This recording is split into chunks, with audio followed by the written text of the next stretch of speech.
Here I am, stepping onto Gressholmen. So guys, I'm actually going on an island. I don't know what to expect, but I just want to try. Because I see a lot of people getting off, trying to do the same. So I was like, okay, let me try to do this as well. So come with me, guys. I'm very, very curious. But yeah, I think there'll be a lot to see. One of the quieter islands in the Oslofjord, yet carrying layers of stories far richer than its calm shores suggest.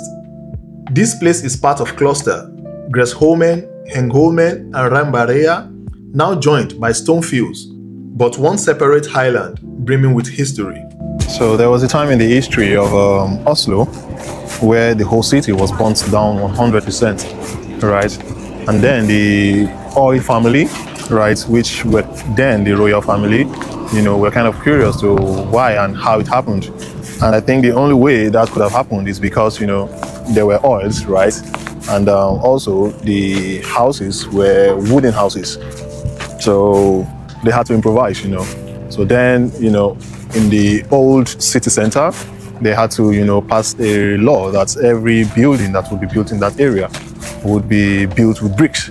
And Norway, they were not good at bricks, at that time, so they had to, look for a way. And so some of the buildings were built with, with bricks, and the color actually means different things.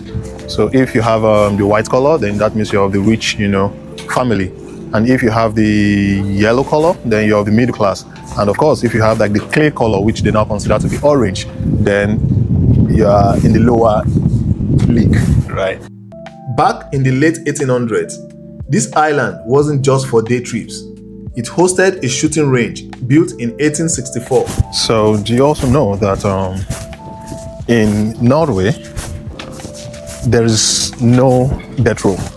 In Norway, yeah, there is no death row.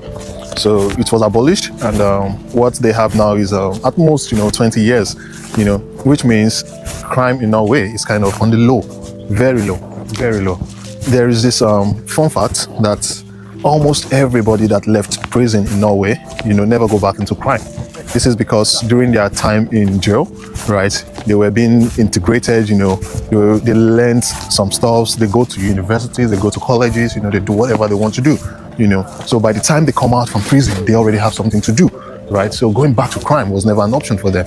So this, as a result, means Norway actually believes in second chance, right? They believe in giving people second chance because it has worked for them.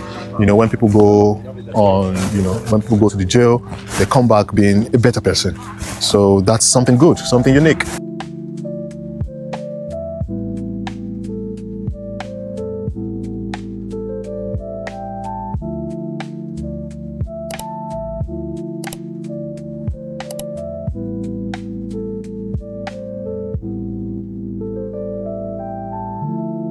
I think there are some animals here. Look at these owls. Very famous owl. Like I haven't seen a lot of those. So probably there's some animals here. Who does that? And that is the White House.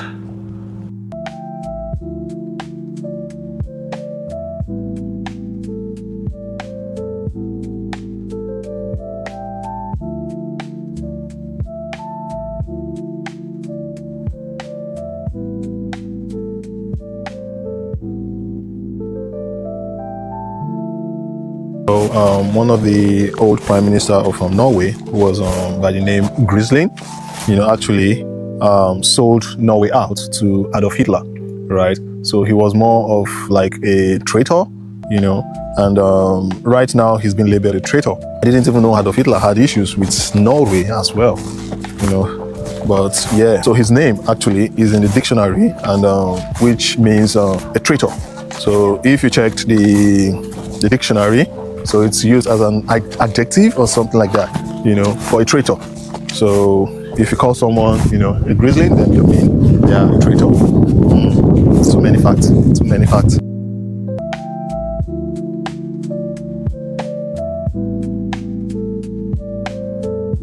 There's a fact that many Norwegians, were kind of, emigrating to the US, and the US was very receptive, especially during the Second World War and anytime they had issues. They believe that, they can't have a strained relationship with the US like they currently do with Denmark, which is very, very strange, considering the fact that they were colonized by Denmark for many years. So their relationship with Denmark is very strained, very strained. So for now, the only good friends they have, I think I would say, is the US. In 1927, Gressholmen became home to Norway's first seaplane airport. But this island isn't just about its past. Gressholmen is also a protected nature reserve.